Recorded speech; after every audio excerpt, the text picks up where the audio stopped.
ya full yo muloko down full dose kikwata kiti ekigambo ekinyanya poster eyali eranga program gye nali nina okusooka okukola Everboss yagikola kati bwe yagifuluma yasaako mu ekinyanya kati nekitambula ku social media bwe kityo kati ekigambo ekyo nekitukwata ku mutwe w'iki namba olwa post Everboss yakola mu ekinyanya olwatuka ku set abaana batandika tuyingidde n'ekinyanya owaayi awo wenyini ekinyanya nyetu abasajja bagamba oli musajja nnyo wa kabirizi embizi oji oyitawo oluguudo oluyitako omudaala we batuna embizi siita ku mudaala gwa mbizi sigirinaako buzibu siina buzibu kwalunda mbizi agitema n'agirya oyingira fuludozi eyo ogobya shiru ku fuludozi kigambo ekyo nga kinene ogisa shiru ku fuludozi yesonyiwa fuludozi okyogedde bubi ekitobe kyali kakati shiru dije wakabi bamuleeta ku fuludozi ng'ensonga emuleesezza kugiwa ntandikwa nnungi hype kubanga ye puroguramu yalwa mukaaga koona ne dije shiru bala ne bakuwulira kiyiga kyamaanyi munange nga baŋŋamba nti olwakasente bakwongeddemu mmeka bangamba bagenda kubba emitwalo 2 naye nga naye bagenda nfuna 15 egyenzikiza nga naye tegyaliyo munange nga baŋŋamba kale ffe tugenda zikuwa vaayo eyo bannange nadduka emisinde ewa maama kubanga maama yali atandise okuyomba nga ngamba naye olwo lediyo lwobeerako gyotafuna ssente mwana wange lwaki toyiye emirimu ng'olwo nayinina akalimo kange ke nali nkola buli bwe nzibiriza nnyolwa nnyo ne ŋŋamba kimpisa bubi okubanga saasoma ku masannyalaze nali njagala gye okubeera ow'amasannyalaze mpalampa omuti nsala abantu omasannyalaze owaayi olwo gabakuwa kya ssaawa za kiro nga toli buwoli kati simanyi Twenty King of NICC Warabi promotion. Yes, okuva kyebeze Star TV kogala ne Metro FM tubawo nga tubale nyimbe zizokubeza ku lunaku lwa Sunday nemugana nga Stickman Sudani kugata ne timu endala ebaawo mu bima nga kwasaganya wali ku kigonda tubane Obliz Ruja tuba tutambuze mpola DJ Mugi Santos ali mu break ne MC Brand bajja kuba badda in a short while so mumbere lunaku lwa ku channel yafe ne nkola video nyanirize oba negata kubanga naliza muganda wange w'ekinyanya nyanya Chicho irinya lyatunda bulungi oba awompiseewo ali tuumye sina kyakola ye n'aliganirawo byonna bye muntuma byentwala suna bensawo uza kubagiriko n'abagyekumiddeko basiwa ne banywa mbalamusizzaako amanya gange nze Suna Ben musajja munnamasaka kakati nebeera muno mu Kampala mwe najja okuba ekyeyo owaayi tutambulemu ng'omuganda abasajja b'e Masaka muli baganda bennyini tutambulemu awo Suna Ben awo leero nettidde awo obeero nettidde ebintu byemmanyimanyiko si bingi bitonotono manyi mumanya mannya gange kale manyi n'aga maama wange n'aga jjajjange era nze Suna Ben kitange omwami omugenzi Kayondo maama wange omukyala Namata Pluscovia jjajja wange bamuyitanga gafa ne mukyala we bamuyitanga ne Filomera Najjuka bombi bagenzi so njatundire Suna Ben obulamu mu Masaka bwakutambulira bute nga tunajja Kampala so kutunulire Masaka eyo kyembuuza okusoma oyingira obugumizibwako kati nze nabugumizibwako ddala nno nennoga aliwo okubugumizibwako akatono n'otanoga naye nabugumizibwa n'okunoga nennoga nasoma nasale yange nagisomera mu Kimanya Primary School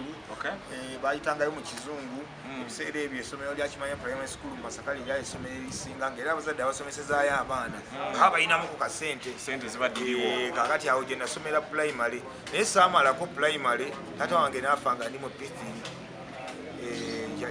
yali kyenda mu esatu baite kakati bwafa nga ndi mu P3 maama wange kati yesobola bulungi nnyo nga naalabanga sente wali Kazende boy yabadde asinga okuvujjirira akasente ak'amaanyi akangi kati naasalawo ne bagamba nti kabankyusiza essomero ne bantwala mu ssomero ddala bayita Kijawe Primary School kijja bweni kati mu Kijawe Primary School eyo gye namalira P7 mala P7 ne maama wange n'afuna ekiteeso ekyo nga sente zimutabuseeko ebyaddala ng'amaanyi ga maama wange okumpeerera gakomawo P7 ye nga maama ne bikomaawo yatetenkanyako ko n'agamba nti no antwaleko mu tekiniko wakati mu kunyigiriza okw'amaanyi ennyo nga omanyi omuzadde ayiiya n'anyigiriza nnyo n'agamba omwana no kamutwale mu tekiniko kakati nga ye ayagala n'anoonyanoonya ekirimo limaawo ng'omwana kyayinza okukolakola ekyamangu nagamba ngende mbwa makanika suna beni akanike nyambala ovulo kwate magundi nga gundi bazambu numbe spana bicholo nantu ala kasomera abakayitanga Masaka Vocational Institute kali kasomesa ebintu ebyemikono byamasegundi ebyamasanyi electroengineering carpentry and bricklaying and concrete practice obimanyi kana waitamu kana wailira nziulira je consequence bricklaying and carpentry so njaka tutesuna ben oveyo tambula secondary wanya iliba ani ateka mobengo kikuba secondary ingira secondary kati secondary mtuka munange mama wange agezako kumperera ebyegundi ebintu ebyo nga sibyagala mutima wange nakamu nga sengombye ko lunaku nalumu sacha ako lunaku nga njagala okubeera makanika nenga mama wange angamba tulina mulimo gwa mutwe gwogenda kukola mulimo gwa mutwe mulungi agimpanidde ne bwava kuno n'ogenda embalala era osigala okola bukozi otandikirawo bizinesi yo otambula nayo mwana wange oba makanika genda ojja bwagala nga ngendayo nga nsoma bintu nga mbikwata mu thiyole wano nga natandise bikusomera n'okubiwandika ku lupapula nga mbeera w'amaanyi naye nga nomukuteekako omukono nga mpulira mbyeganya naye ate era sente gye zaabulira eyo maama wakati mu kunyigiriza okungi era sente zamubula ne zigaana kati sente bwe zigaana maama ne mutunuulira nga talina pulaani eddako ng'alimba nga mulaba talina pulaani bya nnimba kakati netandika okweyiribira ng'omwana ntandika okuyiribwa ng'omwana waliwo omusajja bamuyita Abedi yali mukwano gwa taata wange Abedi n'aŋŋamba nti nno jangu nkuwa ekidirisa ku saluuni yange otandike okutundirawo teepu. Taata wange yali yalina disco gye yaleka ngera aliwo omwami agituddukanyizaako bamuyita Nyanzi. Mwami Nyanzi yatuyamba nnyo nnyo yasigala nga atuweerera mpaka bwe natuuka mu P7. Mwami Nyanzi yatuuka ekiseera nga naye yagala kukwasaganya ebintu bye ebyuma n'abituddiza. N'agamba maama nti ebyuma biibyo njagala kweyongera okukola mirimu gyange. Ku byuma ebyo kwe twatoola obuzindaalo obutonotono bwe twassa ku kidirisa ekyo ne ntandika okusubula teepu nga nina teepu zange ziringa 16. Olwo mwaka kyogufuna beni nga kati awo kati Mukama Katonda w'eggulu n'ensi ngamu biri yali biri gumu embeera yaliwo biri gumu otandika okusubula teepu ntandika okuyiriba obuteepu mwatu nga ndi kaana kato nga nange mutuufu neraba nakafaananya akapositingako lumu nga ndi ku buteepu bwange nakagwako ne buli yakalaba yaffe ekitiibwa kakati nga mbutandika obuyiriba musajja nanjigiriza bakola bizinesi ng'oli ajja asobola okujja nambuuza nti teepu eno ogiyina nemuga giyina kumbe teriiwo namubuuza nti gimpe kangende mu sitowa kati nenzirukaali bityava ku Midland walingayo ekiwala ekyali kikolawo baali bakiyita Gulesi ng'akwangwiza n'agikuwa n'odduka n'ojja n'ogimuwa ono n'akuwa 1500 n'ozaayo 1000 n'owaayo 1000 eri ewa Gulesi n'ofise ebitaano kati awo wenkola ki wentandikira okuyiribira kakati ebidongo n'okutandika ebidongo mbiyingirira mu mbeera eyo olw'ensonga nti no nagenda nembeera nnyo mu layini y'abadongo nga buteeputeepu kati Abedi yali mukwano gw'abasajja b'ebidisiko nga bajjajjawaawo w'ebityawo kati nengenda ntandika okwesibaasiba ku basajja ab'ebidongo nga mbeesibako ogenda babagenda agambagamba nange muntwale nga ndi kakidi nnyo nyambala na bulugabire nange muntwale nga abamu bagaana abalala nga bakkiriza nga ngenda nga bakuba ebidongo n'okusitula emizindalo nga sigisobola nga naye mbeesibako ojasi nga bagamba kano katooto gataata wange yalina disco nga omusajja w'amaanyi kati nga bamanyi kano katawandika akayondo mukaleke katandika akayondo kati nzija njigira eyo okukuba emikolo mu butanwa kubanga nze teepu nazibeerangamu nga mmanyi selection nnyimba nga mbeera mu nnyimba manya teepu enaafuluma balanganga ennyimba ku gundi ku Radio Uganda ne CBS ne CBS ebiseera ebyo yali yatandikiriza okuyingirawo yali eyingiddewo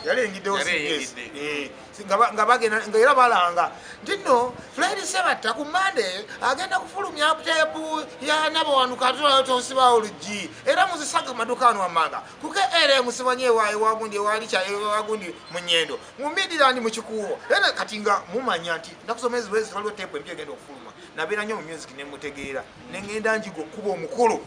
nga wano okuyingiza abagole kuno bwabavudde ekyanda mukaka kayimba katako kamwe kati session eyo abadongo bo bakitegeera wabeerawo omwana nga kaliba kabagamba omwana oyo akuba omukolo omwana awomya omukolo kati nengenda mpomya omukolo bannange era nga bantwala abadongo kabaje bangamba amtali wakayondo kiwanyi ngenda kusoma mwezi kitulina embaka gye tugendako ojja kujja otukubira omukolo ngandikaana kato kati nga sina disco ntuufu gye nkolako naye nga nina buteepu wange bulinga 8 buteeka mu kaveera bwe muti naye nga kwe kubeera endongo yonna gyosakata gyensabula so kakati nyingira mu system eyo kakati nzirayo ddi okusoma neyongereyo nve mu buteepu bwange waliwo ekibiina bakiyita Drum Beat of Uganda kaba olaba nde troupe olaba kika troupe Kalicho Entertainment Group abazina amazina gonna okwetoola eggwanga kane Drum Beat bwetyo bwe yali Drum Beat eyo maama wange yali memba bamu ku bakadde baamu abakyala abakulu kubanga yali ezannya emizannyo n'amazina naye nga mulimu abaana abato sayizi ezina amazina n'abakulu bano abaali bagikubya ne maama wange yali omu ku kakiiko nabo nga bazannya mizannyo okusinga kati lumu maama yali agenda mu rehearsals mu training zaabwe ne mwesibako ne ngenda naye naye ndaba ebintu bye baakolanga nga binyumira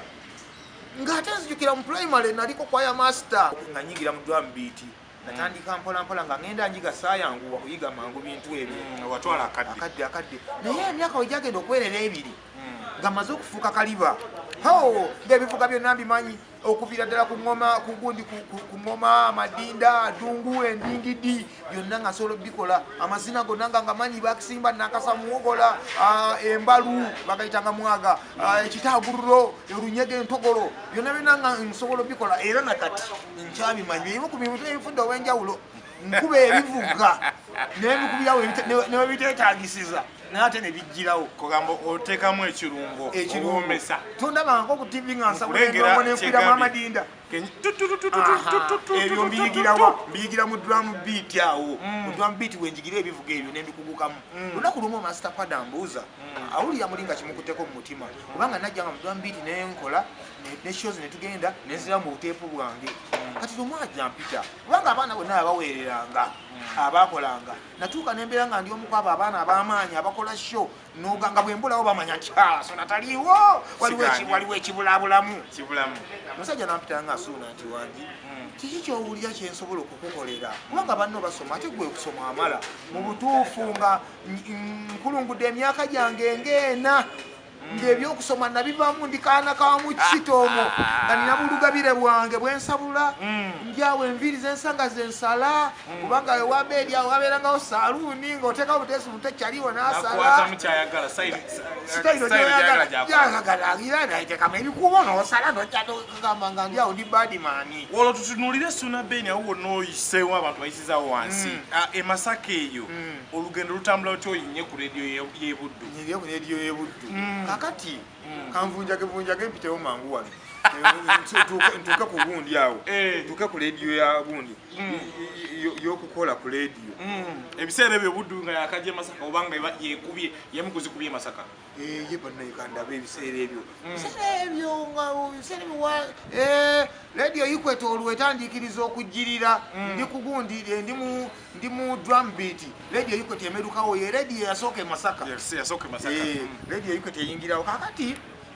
twawuliranga mpulire Master Pada bwambuuza oyagala koleki namugamba nzaayo okusomero yabaluka n'aseka nga maze emyaka ena sige nakusomero ebikolwa byange tebiraga muntu ayinza n'okuddayo yadde n'asoma ekintu n'akitegeera Master namubuuza okakasa nemugaye nambuuza oyagala kusoma kiki ekituufu ekiwugire nemugaa njagala nnyo okubeera ow'amasannyalaze nze golaba wano n'okutuusa n'essaawa y'olwaleero buli bwe nzibiriza nnyo olwannyo ne ŋŋamba kimpisa bubi okubanga saasoma ku masannyalaze nali njagala nnyo okubeera ow'amasannyalaze mpalampa omuti nsala abantu masannyalaze owaayo olwo gaba kuwokya ssaawa za kiro nga toli buwoli kati simanyi nenga nayagala nnyo amasanyalaze kakati ninga master nti nno njagala kusoma amasanyalaze natwala ku technical bagiyita Masaka Vocational Institute yali nadda si Masaka Exodus Vocational Secondary bali babigatta byombi ntuuka ku Exodus ntuukira mu senior 2 master yali musajja w'amaanyi nabaga omwana ono yasomako ko mutekereko akalikane ayingira mu senior 2 n'emyaka gijjo ekitandise okutambulira mukulu akuze nga nyingira senior 2 natandika kusabula mbaga kama Katonda ng'ayamba nasoma bulungi nabusawo nnyo mu endivisinga era ngenda okutuuka eyo ebyamasanyalaze nga baali balimba kosi tebagirina neŋŋamba naye kandeereyo kasita ndi ku ssomero n'ensoma secondary nembeerayo kakati drum beat yali amaanyi gajja ne gagiyitira netugenda ne Bulaaya kati trip ye Sweden egenda ejja nga tulina okugenda e Sweden okuperforminga ndi mu senior 3 kakati tugenda e Sweden tugenda okudda nsanga abaana be nali nawo mu senior 3 bayise bagenze mu senior 4 nesooka ntya kusomera nentangala bwenti abaana bankuŋŋanjeko munafu ava bweru kati ebana bimbuuza kakati Buladi ogenda mu kirasi kyo oddayo mu 3 oba oyingira nya baga nyingira nya nalo nga nyingira nya nga nsomera olunaku olwasooka olwokubiri olwokusatu mba ntudde emabega nteredde mu lunaku olwokusatu waliyo masita twalira mukazi ako masita bigoli nga ajja mu kirasi gagamba excuse me sir ngagamba omusomesa agira there is someone here who is supposed to be in senior 3 nengamba omusomesa nekuwatwa nenzika no who is that one where is Suna Ben ebyana byonna nebinyola yali binjagala nenvaayo yayamusa go to senior 2 simaziri nenkwata obutabo bange nenzikiriza nensooka ntuula emabega mu senior 3 nga ndaba basijjamu abaana bantunuulira lwebwe lunaku lwenakuma okusomera ku Exodus nenkita bwenkyusa essomero nengenda kusomera eddala bayita Stella Malisi lyali lyanjagala dda nga lyagala nnyo abaana balina talents abaana balina talents kati nengenda lebampa basali bwenkyusa essomero kyanyiza Master Pade eyali ampeerera eno omwana ayewagudde biki kati nayagala netonde nkoleki tandisa ebintu byokuwaganyalawaganyalamu mwana bivaamu ngamba kasita nsoma yenze wakyali wange bamuyita Sentongo Jamiru yamansako ne ku ssente wano mu Kampala wano Jamiru Sentongo alina akayumba keke yali asoma mu tawuni awo nga kabi bakajamufalisa na kikeesi nengenda Jamiru ne mugamba njagala kusulako naye wano Jamiru bambi teyali mubi nakkiriza obuddamu nembeera ne Jamiru kyali wange bambi nabeera naye akaseera katono bwenvaawo bwengenda ku Stella Malisi bwensoma kati nabeera naye omwezi gumu olwo amasapada akyakuweera ku Stella Malisi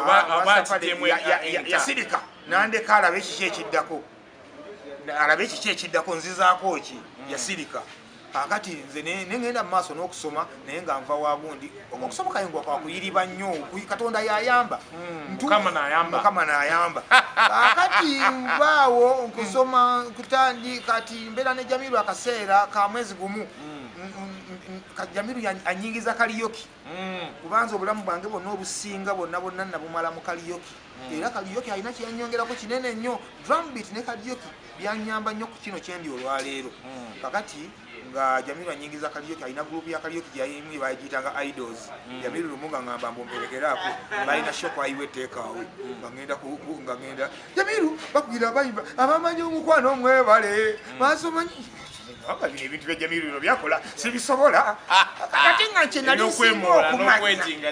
kye nali nsinga okumanya ze nnyimba kubanga nazibeera mu teepu nga mumanyi natudda ku teepu teepu efulumye nga mugiyimbisa wiiki nga namba n'ogikwata mu mutwe wetuuka okugwerako ng'ennyimba zonna eziriko ozimanyi kati Jamiru mulaba beemonkola ku stage ngamba Jamiru nange mumpeewe nange akayimba Jamiru nange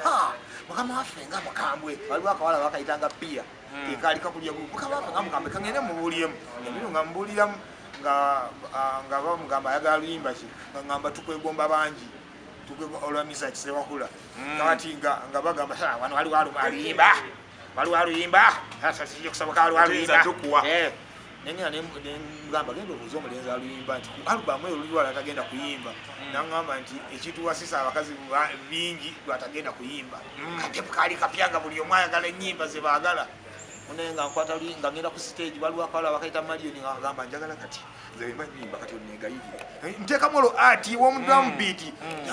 mbeera nga negayira teekamu kakatemba ako kasuulamu akatinitini ako tuyingidde ku stage tugize bakubye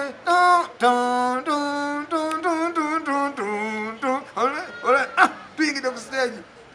naina kayimba olayini nga 3 nya balabe ku action n'okwechanga endulu tevuze abakufuwa olwo baweze wakati banavayo batandikirawo kakati mukujja mu mmotoka nga Jamiru andeetereza obuwala mwalimu obuwala nga bweyombya era Jamiru fasagala bintu byakuteetera abantu kakati biki bwaja bweyombya botandise okulyawo ekifo kyabwe bugenda okulengera nga nekyanga ku stage ni bannange bwafuuka bukyali bwange bukyali bwange kakati munange nyingira kaliyoke bwentyo batandika okugamba Jamiru leeta mukwano gwoli nyingirire ddala mu idols kati nfuse member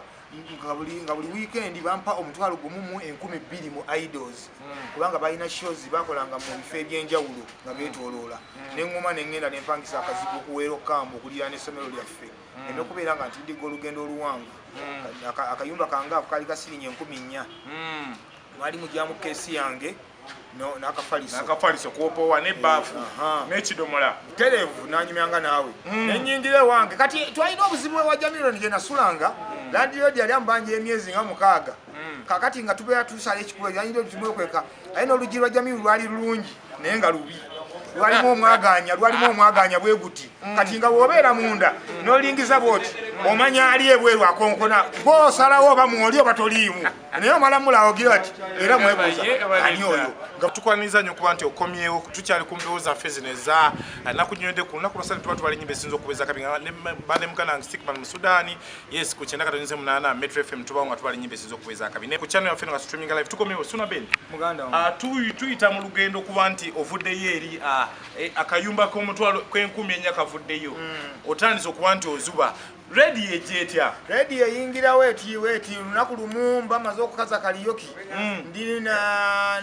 kaliyoki yamperera mpaka okuva mu senior 3 senior 4 senior 5 senior 6 nemala mukaaga certificate yange ya senior 4 ne ya senior 6 nazijja mu kaliyoki era nziwe ekitiibwa zava mu bibaala mwe nayiribiranga mu kwesiga evu bino bye bagaana abazadde abaana okuba endongo yakusomesa nze mwe najja ekiguli amagala eddiba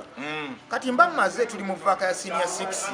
nsigala nkola kaliyoki wange bukafu bakayitanga Tropicana mba ndi ku kisiteegi nkola maze okukola eddaluuli yange mba nkutte engoye zange buhanga nfuluma nsanga omusajja bamuyita Dickson Sengonzi mugenzi yafa yakolanga ku radio nga bagita radio yikweta omugenzi Dickson Sengonzi ampita nga wasuna jangu nzize ambuuziza nti oli otya gyekisebo osobola okukola ku radio ne mugamba sisobola kukola ku radio nangamba nti osobola zeni kanjala kubeera wa masanyalaze agala kukanika chali mu bulungu ebirozo kyecho kanika ndi wa masanyalaze nga newulira ndi wa masanyalaze nangamba nti nno kati olabye badde okola ku stage awo mukuto muzinda waine emivule ne mutandika okwogera ne tuseka n'omuntu abakuuliza bw'obyogera ku radio naye aseka awo bava ne batandika okwagala omuntu nangamba nti nze nkulengeramu element ya radio yangu tugendo twaliwo ne tukipangapanga ko notandika n'okola ne muka mwami Dickson radio njagala naye buli bwe neepimapimamu ekisooka nalikaana kato nze nga ndabira ddala nti omuntu okola ku radio oyina okusooka okufuuka omusajja omukulu kale radio najagalanga naye nga ndaba emyaka gyange nkyaginyooma nga ngamba nti kamala okugira nga nsoma amasannyalaze gyenja okukulira tuge ku mutendera okukola ku radio Dickson nanga kale jangu ku radio ku Lwokusatu nyongera okunnyonnyola munnaye nga ngenda ku radio yikweta tuka ku radio yikweta nasanga Dickson ali mu program yakolanga morning show bagitanga Mukeeze nga ntuukawo nsangawo mukyala mitana Kirya Ruth yali akola ku reception nga mugamba nnyabo gyebale njagala kulaba ku Dickson nga ngamba kale kangene mu studio mugambe nga nsigalawo nga ntudde ku kitebe Dickson yajja ayogera ku simu teyanyega nyampira kuyizika jambo nampitako n'abako ofisi yayingira ofisi eyo yali ya manager namala eddakiika nga 5 n'akomawo ng'ayanguwa okusanga ebiri mu studio yaŋŋamba kigambo kimu nti yingiraawo n'agenda ngamba nyingirewo wa manager tuuka nsangamu essajja ugamba ng'omuzanyo yagusetinze nsangamu essajja litedde yebalese bakuyitaani Suna Ben kituufu oli creative osobola okukola ku leediyo kweganga kitegeeza omusajja yanjogereddeyo dde ebigambo yayeewodde omubiri Dickson mukama mumuze emirembe bannange nga ŋŋambu ngamba nti yesebo nsobola nga osobola pulogulamu kiko nze mbuza nnyimba nga nebyenjogera sibitegeera mbuza nnyimba nga n'ebidiyo nga newankwadde naye nabikubako naye nga mpulira sigwanidde kakati nga kale bw'obanga osobola pulogulamu z'ennyimba ojja kudda ku Lwokutaano mukolemuko ne musajja bamuyita DJ Nsamba oyo yanaatubuulira gwe tujja okuwulirirako nze bantestingira ku mpewo tebantestingira bbali screen test yo oba voice test ali ku mpewo kwennyini Lwokutaano ennaku mwe zitala Olwokutaano nga lutuuka nange bangamba kutuuka ssaawa 3 naye nakeera 12 nali mutaka bandi awo nga akasajja kakyotala kajja ne bangamba DJ Nsamba kati nga DJ Nsamba nga waliwo omusajja amuta Julius nga mugamba manager yagambye ogenda kukola n'ono omwana alina kyayagala okuwulira ko Nsamba nsanyusa okulaba banaye mukama yali so welcome yankola bulungi DJ Nsamba nkulamusizaako muganda wange akyaliyo yali musajja mulamu musajja mukyotala amanyi bulungi Oluganda naye nga akyabiri mu bino ebyendongo yadda mu keeki akola keeki eyo mikolo w'ebityo so njaga tukube Equator eyo omaze ogikuba okakasiza Equator ngiyingidde nsabudde embaga ekutte Buddu eno eyingira ddi kati wemala okusabula embaga akaleediyo ka Equator kaali katono nga leediyo Buddu nnene naye nga obudde bwemba nkola alalalala nga obulimi bonna babukyusa Equator Buddu ewulire egamba naye yani atukyunya ennyo bwotyo bagamba akavubuka kaveeyo nga ndi lusiwufu obusente bw'okuyikweeta tewali kuyikweeta tewali sente sigivumirira naye nungi nnyo gyendi batandika olugendo tewaliyo kasente naye nga waali walungi mukama weebali kuba nakolerayo newampa omusingi mukama weebali maneja kisankusaamu ekitiibwa weebali okumpa omulimu kuyikweeta kakati bampita bantwala ku Buddu mwami yawe Habert Kabanda maneja wabukedde olwaleero yali pulogulamu ze maneja w'oku Buddu kugamba yasika kintu kye kukijje n'aleeta agamba mwana ono nga ayize nnyo nga bantumya nga nzike oli otya ofuna sente meka kuyikweeta naseka nenjiyayawo sente ziyinza okuba nga ziweebwa omusajja neŋŋamba bampaayo 15 naye nga tewali yadde ebibiri wali lubeewo ku lwakatonda nansiye kuyiyiza obulamu kati baŋŋamba kale njagala kuleeta wano ku Buddu otuzanyireko omuzannyo gwe bayita agafe ebubebbere kakati waliwo omusajja yali avuddewo baali bamuyita Ndawula ng'avuddekoko ku Buddu awo kakati abasajja bansipootinga nti nsobola n'okuzannya bikatemba kuba bandabanga ku siteegi za kaliyoki nga nzannya obuzannyo n'obuyimba bwayimba nga bakwegayirire butereevu nnyo kakati munnange embeera emala okubeera bwetyo nga baŋŋamba kati nno ffe wano tugenda kwongera mu kasente olina byogenda kufuna bingi olw'ensonga eno leediyo nnene etuuka n'e Kampala bannanga n'ekigambo leediyo okutuuka e Kampala kitiisa omutima gukola twa leediyo etuuka e Kampala yali etuuka ebiseera ebyo ng'oyogera n'e Kampala ne bakuwulira kiyiga kyamaanyi munnange nga baŋŋamba nti olwakasente bakwongeddemu mmeka baŋŋamba bagenda kumpa emitwalo 2 naye nga naye bagenda nfuna 15 egyenzikiza nga naye tegyaliyo munnange nga baŋŋamba kale ffe tugenda zikuwa vaayo eyo bannange nga nadduka emisinde ewa maama kubanga maama yali atandise okuyomba nga ŋamba naye olwo oluleediyo lwobeerako gyotafuna sente mwana wange lwaki toyiye emirimu ng'olwo nali nina akalimo kange nali nkola kwayiwa etteekaawe bwe namala vaka senior 6 kwayiwa etteekaawe nakolerangayo kaliyoki omukyala bamuyita madamu Betty yali madamu Betty Mukiibi yaŋŋamba nti jangu ogire ng'okolera wano kubanga muva kale mpola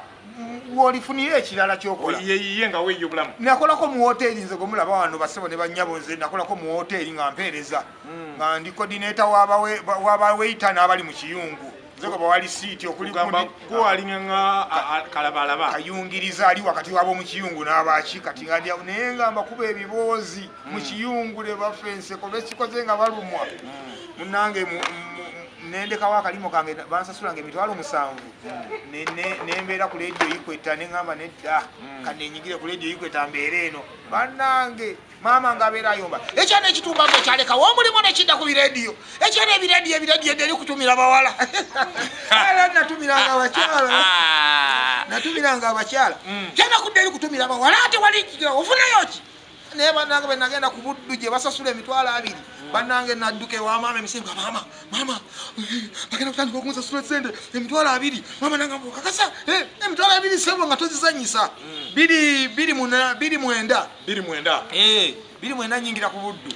munnange nsabula embaga ku buddu kantwala kuzanya muzanyo gwa kafe ubebere nguzanye ngukubye wali ngwanamiriza bampadde program yakadongo kamu ate manyoyo mumanye ebimufaako n'omuyimba kagamba nga sokuba olimba nenduwerekereza akelwanamu neri idea yebivuga ebinakani ebyo ne bujabagizi mvuddawo mbakanye ku ledio ikweta natabuliranga yebido nali ntandise okuyigiza okutabula endongo gye ntabula ebiseera bino atandikiriza byeyigiriza nga bitandikiriza okukwatayo ntuuka ku buddu bampayako ki program abakitaka Friday Jam nedda buddu kyabanga lwakutaano kyerabidde kakati nga nsabula ki program nga nkinyikiza ng'omuziki tegukwata masaka nga sigiyugumya masaka nga nga ekwata njaka tutunulire ebiseera ebyo mukwata gwe ne muganda wange Tony Mbazira musinkana ddi Mbazira twasinkana mu karaoke nze Mbazira twakola mu karaoke nze Mbazira tufaanaganya obulamu njagala tubuuza awo wennyini ki ekibafaananya eddoboozi gwe ne Mbazira nze ne Mbazira ova ku buddu ne Tony Mbazira bamugoba kati nze ne Mbazira twasinkana netugenda tufuka bamukwano nnyo twagenda okwesanga nga characters ezisinga tuzifaanaganya ne betwagala nga bifaanagana byayongera okutugatta ennyo Suna Ben ow'ensasagge tukomye omukomawo tubale tumaliza Tony Mbazira abantu babalaga mufana ki ekikujja ku buddu bakutwala kujjayo banawe bakugoba ku buddu tebangobayo mugobe buddu nasiibula bulungi nga bamaze okumpita ku bukedde bampita ku bukedde naye basiibula bulungi nnyo mu bitiibwa nenyingira Kampala olwo ani akuleeta ku bukedde ndeeta ku bukedde mwami Walugembe Moses ono omusomi w'amawulire mwami Walugembe Moses yateekamu amaanyi yansemba ng'alabyewo gaapu nansemba bayagalanga nnyo okukozesa abaana b'omu Kampala muno naye n'agamba twali ku buddu naye twalekayo omwana bw'ati naye nga yali akola bulungi mwami Kabanda n'agamba kituufu naye nga mwami Walugembe olutalo yalutandika nendyoka nyingira Kampala buzibu bwe nasanga mu kuyingira Kampala lwe bampita e Kampala lwe manya nti nno nali siinayo omuntu wange n'omu Kampala nti bulijjo oli mu kyalo naye nga weefumba tolina wadde anti towadde anko kubanga naye nnoonya we nnina okusooka okusula obunakunaku obwasooka nga siinaawo ngamba bulijjo siina muntu wange Kampala inebanna era nze waffe enze ali e Kampala yekka okujjako ne bannange be naleeta kubanza okuva enaddi e Kampala nakaleeta abaana 7 e Kampala bonna bakola emirimu gyabwe bali bulungi kabanga akatono okwagaliza kirimu gwe omusaayi nali sinawaako nawe ndi naye nokuleeta baganda bange nepapalika nendeetayo kyali wange yasooka Sebwato Julius netusula kafaiso kaffe nga tugoja maka ababiri kyobola abavuma abantu gwesuna temumumanyi twasula kafaiso olwo tandika nasyo ki ku Mbuutikizi bandeeta nkola program bagita Gearbox yabeerangawo kiro nga nkola nga nyingira mu ssaawa 4 nenyiganyiga ennyimba mpaka ku makya nga tusula okwo nga abantu bateesa basaba ennyimba biki nga mpisa abantu mu kiro so kati nakolayo akabanga katono ne banteeka mu pulogulaamu ya bukedde butya olwo mwali musangiddwa mulimu omukyala nva nnungi nga mulimu mwami Kayibanda ne Henriko Kabanda nga mwebali kati bwakera ku makya ne baŋŋamba nti nyingira mu pulogulaamu eyo bano tubajjeemu tugenda bassa ewalala nenzija n'okitandika hype ya bukedde embuutikizaawo hype girawa sho ki gye wasinga okukola sho gye nasinga okukola ekibuga nempulya nga olunaku lwe bankwasa pulogulaamu y'ekikiri eyo gye nkola ku lw'omukaaga ku bukedde yeyo pulogulaamu eyakyusa obulamu bwange pulogulaamu y'ekikiri eyo najja ne kontenti omupya eyali tali Kampala kale nga abannakampala baali bamumanyiiko naye nga bamuzalawa simanyi oba ekyamuzalayizanga nga be baali basooka okuwulira nga babikola tebyabanyumiranga simanyi naye nga kyoba omanya nti nno najja n'enkuba y'endongo eya Linux abantu gye baazala wanga nze nennemezako ekigende ngamba nze buli radio gye nnyola buli muntu akuba bwati bakuba bifaanagana nze kanzijeko n'ekyanga ekyenjawulo kati nga nkuba oluyimba nenwerekerezako ekigoma kati bwe najja e Kampala nze Masaka era be twali tutabulira ku radio nga Masaka tugikubye tugifukamiza naye nga tulimu akatimu akagamba nti bino ebintu bino birabika by'e Masaka kati bwe nnyingira e Kampala wano bampa pulogulaamu y'ekikiri eyo ntabudde ekikiri nga nkuba endongo nange tibuli mu bigoma Saturday mweyiseewo ne Saturday endala ngikubye nkubi oligino kati Saturday eyokusatu mba nkuba endongo lumu emmandu enninnya ngamba naye lwaki sigezaamuko ku kigoma nkijjeeyo mba nkuba oluyimba nenkituuzaamu ju ebyera ekubasimu kyekyo jajja tukuwulira kati awo otandise nga eno waliwo n'abawagira ebintu bino ozze ku mirandira nenzira ku mulandira nenkuba endongo ya Linux abantu ne batandika balina omwana gwe balese kubukedde baawa yeefumulo abaana b'e Masaka bannange naye ekyannyamba ekyantaasa ku bantu byebivulu nti buli bwe nategekangayo kasho kange nembako wenkatadde nengabaayo abaana b'ekirungo mujje tudigidde maama nnyabo nga balumba nga wabooga ne basigala ebweru so najagala tutunuulire erinnya ekinyanyanyanya lijja litya era livaawa ne lijjawo wensasage erinnya ekinyanyanyanya Everboss yalireeta Everboss arts ono wemakindi ekigambo ekinyanyanyanya Everboss yakireeta akitandikiza mpola nga bwemba mpola nga agira mpereza message nga ngamba nti owange ndi bangi oli mu kusiika naye nga tonasaamu kinyanya kati ngagamba teeka ekigoma kiri sulamu kati ekigambo ekinyanya ntandika okukyogera nga tukyogera twejereka bwejerezi kati mu kwejerega mwe mwava ate omulamwa whereby nti bwe bampa pulogulaamu ku Bukedde TV ng'ovudde ku radio ekigambo ekinyanya kityase wano ku pulogulaamu y'oku Bukedde TV ya Fulldozi ey'omuloko dawuni wekikyakidde kikwata kitya ekigambo ekinyanya posta eyali eranga pulogulaamu gye nali nina okusooka okukola Everboss yagikola kati bwe yagifuluma yasaako mu ekinyanyanyanya kati nekitambula ku social media bwe kityo kati ekigambo ekyo nekitukwata ku mutwe w'ekinamba olwa post Everboss yakola mu ekinyanyanyanya olwatuuka ku seeti abaana batandika tuyingidde n'ekinyanya owaayi awo wenyini ekinyanyanyanya etyo abasajja bagamba oli musajja nnyo wa kabirizi embizi oyitawo oluguudo oluyitako omudaala we batuna embizi siita ku mudaala gwa mbizi sigirinaako buzibu sirina buzibu kwalunda mbizi agitema n'agirya oyingira Fulldozi eyo ogobya shiru ku Fulldozi kigambo ekyo nga kinene ogisa shiru ku Fulldozi yeesonyiwa Fulldozi okyogedde bubi siba ekitabo ekyali kakati shiru lijje wakabi bamuleeta ku Fulldozi ng'ensonga emuleesezza kugiwa ntandikwa nnungi hype kubanga ye pulogulaamu ya lwa mukaaga koona ne DJ Shiru bagita batya kituufu koona ne DJ Shiru kakati gundi eyo bamuleetanga omusajja ow'amaanyi agiwa omusingi omulungi era akikola bw'amala okugiwa omusingi omulungi ne gunoga n'abagamba nti abange nti wangi mundeke nsigale pulogulaamu yange ey'olwomukaaga nkoowa nnyo nensula nga nkuba olwokutaano olwomukaaga ate era ne bamugamba weebale nnyo kubanga obadde soogi wadde omusingi omulungi weewaawo n'atuteera so tewali bad blood tewaliwo yatusiibula bulungi nnyo mu mbeera bulungi nnyo so jaga tutwe Suna Ben okubeerawo okwo abantu baali balowooza oli loko naye ate okutte locality eyo abantu balowooza nti Suna Ben akuba kinyanyanyanya wa Masaka akuba biri ebigoma ebitaliiko ofuuse ensonga lwaki nebaza Mukama Katonda nti nno ebyo ebigoma byange ebyenkuba ebya remix saabikoppa ku muntu yenna wabula kwali kuyitibwa kwajja mu mutima gwange kaze mpulya bwe nkiteeka mu kimpoomera nenebaza Mukama Katonda nti nze ekintu ekyajja nga kinnyumira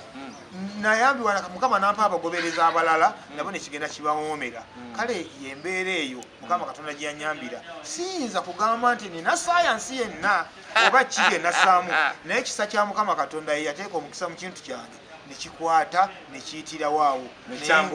nga sagala kugamba nti nno bwenabuukira kibukira olwokuba nawulira gundi ng'akikola nze nakola kintu so mu mbeera eyo nga tumaliriza Suna Ben nsaba obubaka obusemba eri abantu bafaani bo n'abakulaba n'abakwenyumiriza oli musajja muvumbu nedda onoonya okunoonya sina ne bwenjagala okuwasa kawungeezi nedda ni musajja w'amaanyi ne bwenjagala okuwasa kawungeezi k'olwaleero bayingira nsobola okuwasa oyita kubanoonya wali nekiggwa sinawo kubeera mweteefuteefu kukola kikuwasa kubanga nkyalina ebintu bye nina okukola bingi nnyo saagala ate ebibuuzo by'abakyala ovaawa kalaki sirina byagala owaka obusembayo Ssuuna Ben basobo ne bannyabo yenze Ssuuna Ben nava Masaka nenzija kuno ndi mupakasi sirina kyendi nga bondaba bwenti bwendi mpala enywera muguwa mwebala okumpagirira mu mbeera nge byonna gye nagiramu ne munjagala nnyo ebitagambika ne munsoosowaza ne mundaga nti nno ndi musajja w'amaanyi yenze omusajja akyasoose bukyangale nsi y'abadijja ebaawo akyasoose okujjuza ekisaawe nga bazze kulaba nze nzekka omu n'olwensonga eyo neebaza akantu ako ekintu ekyo kye mwankolera kyannyamba nnyo okunjawula nali sirina kye nnyinza kugamba badijje baakuno abaana be nasanga nga bakuba ekkololo nga bakubira abantu 35 mu bbaala y'ekkololo n'ayogera ebigambo ebiyitirivu ennyo nali sirina kye nja kwogera naye mwantaasa mwebalire ddala banywanyi sirina kye ndibawa mbaagala nnyo abanywanyi mwebale. Ssuuna Ben olina social media handles? Njina taata okozesa manya kikugu Ssuuna Ben owensasagge wonna wonna YouTube gy'oli ewaawo Facebook gy'oli ewaawo Twitter gy'oli Yendi. WeChat gy'oli Instagram ku Instagram ejendi WeChat gy'oli sigimanyi okay njagala okwebaza kituka kyekumireko of course iMac icon producer game changer 2020 king of analysis Rupi yes muganda wange Larger Ponios of Stickman Sudani nengadeko ne omuzibu team Edrisa Msuza Kenza badde wano ku set muganda wange amanyikidwa nga Rwaga Piper banange tagenda nenga ekintu kya Kenza njagala okiteremu ekinyanyanya tugenda okuva baana bana aba people power beyeyokeza bano ngoba mazi Piper agenda ne balamya akayimba ka pandemic bakuba lumunga lwagwanga tebadda okay thank you so much katwa tulemeti tuanze okuba nga mbaddeko